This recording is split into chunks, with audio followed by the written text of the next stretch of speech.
anak-anak, mari kita berdoa terlebih dahulu. Ketua, tolong bantu Ibu pimpin doanya, Nak. Ya, sekarang marilah kita mengambil absen. Anak-anak, dengarkan namanya baik-baik ya. Baiklah anak-anak, apakah sudah siap belajar dengan Ibu hari ini? Baiklah. Jika sudah siap, tolong jika ada sampah yang ada di bawah tempat duduknya atau di mejanya, tolong bersihkan dulu ya, Nak, dan dibuang keluar. Nah, jika sudah selesai, kalau ada buku-buku atau barang-barang apapun yang ada di tempat duduknya yang tidak berhubungan dengan pelajaran kita pada hari ini, tolong disimpan dulu dan dimasukkan ke dalam tas ya, Nak.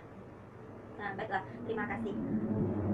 Apa kabar anak-anak Ibu pada hari ini? Alhamdulillah, luar biasa. Saja di hati, saja di mata, saja di kepala. Allahu Akbar. Luar biasa, semangat sekali. Baiklah, gimana kabarnya pada hari ini anak-anak Ibu? Apakah semuanya sehat? Alhamdulillah jika semuanya sehat.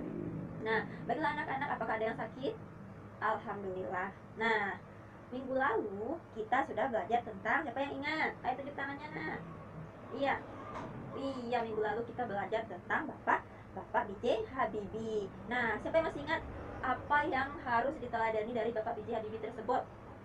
Iya, Bapak B.J. Habibie tersebut adalah seorang pembuat atau penemu pesawat terbang. Jadi, Bapak B.J. Habibie itu disebut juga dengan Bapak Teknologi Indonesia. Iya, benar sekali Budi. Nah, alhamdulillah. Baiklah, pada hari ini, di kesempatan ini, kita akan mempelajari materi selanjutnya, yaitu tema 3, subtema 3, pembelajaran 2. Nah, anak-anak, silahkan dibuka bukunya masing-masing. Nah, jadi, tujuan pembelajaran kita pada hari ini adalah yang pertama, setelah membaca, siswa mampu menulis informasi penting dari teks yang dibaca. 2. Melalui diskusi, siswa mampu menyebutkan contoh-contoh tindakan yang menunjukkan tanggung jawab atas hak dan kewajiban dalam kehidupan sehari-hari. 3. Siswa mampu memberikan pendapat atas pelaksanaan tanggung jawab terhadap hak dan kewajiban dengan terperinci. 4. Setelah berlatih strategi pemecahan masalah, siswa mampu memecahkan masalah terkait penaksiran luas dan keliling lingkaran. Baiklah anak-anak, ada yang tahu ini gambar apa? Ya, ini adalah gambar radio. Nah, siapa yang suka dengar radio di rumah? Ya, bagus sekali. Jadi, dengan mendengar radio, kita bisa mendapatkan informasi dan juga hiburan. Nah, mau tahu nggak siapa penemu radio? Ya, penemu radio adalah Guglielmo Marconi. Nah, sekarang anak-anak silahkan dibaca buku teksnya pada halaman 121, yaitu tentang Guglielmo Marconi, sang penemu radio. Nah, anak-anak silahkan baca dengan teliti dan cermat di dalam hati masing-masing. Nah, apakah semuanya sudah membaca? Alhamdulillah. Sekarang silahkan dijawab pertanyaannya yang di bawah. Nah, berdasarkan teks yang telah kalian baca, nah, jawablah 2 pertanyaan berikut. Ya, silakan dijawab dulu ya anak-anak. Apakah sudah selesai menjawabnya? Alhamdulillah. Nah, sekarang bukunya dan sekarang anak-anak tolong dilihat gambarnya Lani bersama adiknya. Jadi, si Lani ini suka mendengarkan radio. Kebiasaan Lani ini bagus, yang suka mendengarkan dan mencari informasi pada radio. Nah, tetapi coba lihat adiknya lagi ngapain di sana. Ya, dia suka mendengarkan radio di samping adiknya yang sedang belajar. Nah, dari gambar ini dan juga ada sedikit teks di sampingnya, tolong berikanlah pendapat Ananda mengenai gambar Lani dan juga adiknya ini mengenai sikap Lani. Tolong berikanlah pendapat Ananda mengenai sikap Lani. Nah, jawaban dan pendapat Ananda silakan diisi pada halaman 123. Di sana ada disediakan tabelnya. Ada yang mau bertanya? Ya? Ya, kita isi sedikit aja ya, nah, tidak usah panjang-panjang. Yang jelas kita utarakan apa pendapat kita mengenai sikap Lani tersebut, apakah baik atau tidak, dan berikan penjelasannya. Sudah selesai? Nah, baiklah. Jadi, meskipun Lani mempunyai hak untuk mendengarkan radio, tetapi adik Lani juga mempunyai hak untuk belajar dengan nyaman. Jadi, hak Lani dibatasi oleh hak orang lain. Nah, Lani harus bertanggung jawab menggunakan haknya. Nah, selain itu anak-anak, setiap anggota keluarga mempunyai kewajiban untuk menjaga kenyamanan di rumah masing-masing. Apa contohnya? Nah, contohnya Ananda di rumah adalah anggota keluarga. Jadi Ananda juga mempunyai tanggung jawab untuk memberikan kenyamanan terhadap adik, terhadap kakak, nah, dan juga anggota keluarga yang lainnya, terhadap orang tua kita misalnya. Jadi kita harus bertanggung jawab menggunakan hak dan kewajiban kita. Nah, anak-anak, sekarang perhatikan gambar berikut. Nah, di buku teks kalian itu juga ada. Apa gambar pertama itu, Nak? Ya, gambar pertama itu adalah ada 3 orang anak SD yang sedang mengendarai motor. Nah, Anak SD ini dia sudah membawa motor dan berbonceng 3. Nah, menurut Ananda, apakah mereka sudah menggunakan hak dan kewajibannya dengan tanggung jawab? Nah, selain itu ada juga gambar yang kedua. Nah, coba perhatikan buku tes Ananda masing-masing. Nah, gambar yang kedua itu adalah gambar seorang anak yang lagi mencontek di saat ulangan atau ujian ini anak ya. Nah, kira-kira sifatnya seperti ini apakah sudah bagus dan bertanggung jawab? Nah, untuk menjelaskan itu, boleh kalian diskusikan dengan teman sebangku kalian masing-masing. Diskusikanlah jawabannya, lalu tulis di buku latihan. Nah, yang pertama itu pertanyaannya, apakah mereka sudah menggunakan haknya dengan tanggung jawab? Nah, yang kedua, melaksanakan kewajiban dengan tanggung jawab. Apakah mereka sudah melaksanakan kewajiban mereka dengan tanggung jawab? Nah, silakan didiskusikan dengan temannya ya, Nak, dan dijawab. Nah, baiklah anak-anak, apakah sudah selesai berdiskusinya? Nah, sekarang siapa yang bisa menjawab pertanyaan Ibu? Menurut Ananda, mengapa kita harus melaksanakan hak dan kewajiban kita dengan tanggung jawab? Siapa yang bisa jawab tunjuk tangan? Ya, iya bagus sekali. Siapa lagi? Oh iya bagus sekali nak. Terus siapa lagi coba berikan pendapatnya nak apa saja? Gak usah malu-malu. Salah pun gak apa-apa.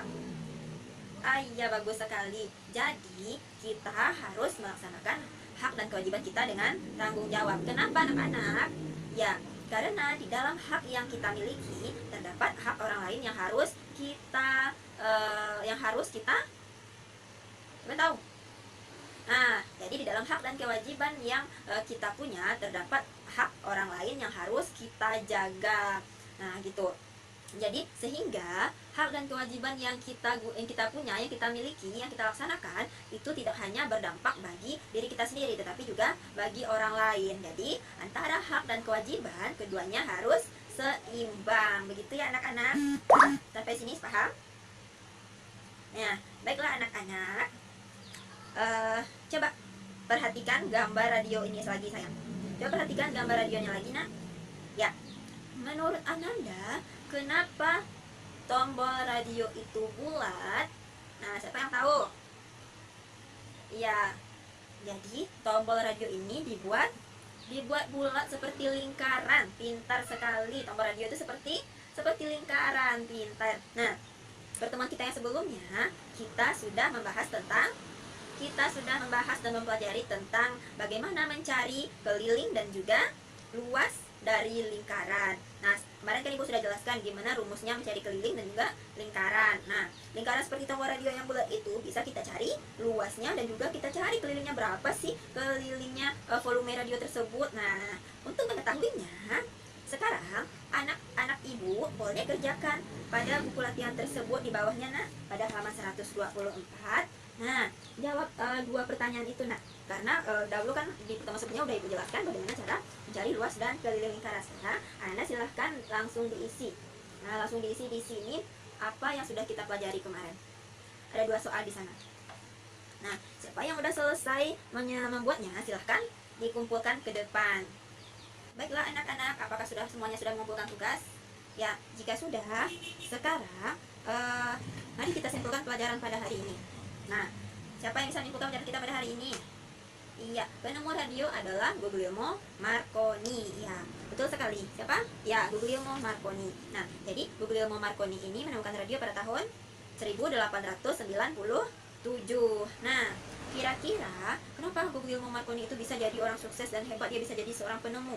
Nah, salah satunya kenapa Guglielmo Marconi itu bisa jadi orang hebat, karena Guglielmo Marconi itu menggunakan hak dan juga kewajibannya dengan tanggung jawab. Nah, kenapa kita harus bertanggung jawab? Nah, ya, jadi kenapa kita harus bertanggung jawab? Nah, kita harus bertanggung jawab menggunakan hak dan kewajiban kita, karena di dalam hak kita terdapat hak orang lain yang harus kita jaga. Nah, selain itu, sebagai anggota keluarga kita juga harus menjaga kenyamanan anggota keluarga kita yang lainnya. Nah, selain itu, selain tombol radio yang berbentuk bulat, yang berbentuk lingkaran, bisa jadi apapun yang berbentuk lingkaran yang Anda temukan bisa Anda cari berapa luasnya, berapa volumenya. Ya, oke, baiklah. Pertemuan selanjutnya kita akan membahas tentang rangkaian seri dan juga rangkaian paralel pada listrik. Nah, di sana nanti akan ada teks eksplanasinya. Nah, nanti kita akan membahas tentang kosakata yang ada pada teks eksplanasi tersebut. Nah, baiklah anak-anak. Sekarang mari kita tutup pelajaran pada hari ini. ketua kelas tolong pimpin doa penutup majelis. Baiklah, Ananda, nanti pulangnya hati-hati ya. Nah, kita cukupkan pelajaran pada hari ini. Ibu ucapkan Assalamualaikum warahmatullahi wabarakatuh.